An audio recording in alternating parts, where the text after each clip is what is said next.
الآن هذه المرة مش تمكنون كل ساعة 70 ولا حصلنا ل 70 ولا 60 ولا ريالين.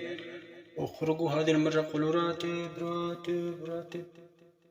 وش بدل ما تطالبوا من نصرات غزة؟ ما حدش يقول لكم لا طالبوا، قولوا غزة انصروا. اللي تشتوا غير أول شي نطالب بحقوقنا جين. شوفوا كيف احنا حالتنا وراتب ما بوش.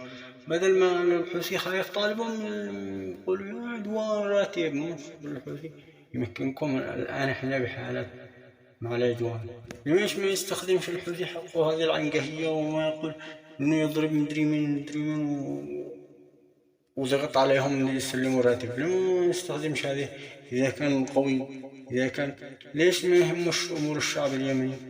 إذا كان ما يهمش يضرب قداه وقال لهم يا إما راتب يا إما قصف. إذا كان نعمل نفسه أنه قوي وشديد كان أولى يطالب بحق الشعب.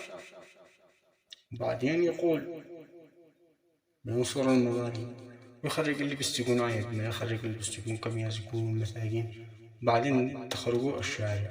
هذا من اللي بيستيقون ما ذنبهم؟ مساكين مفسبكين.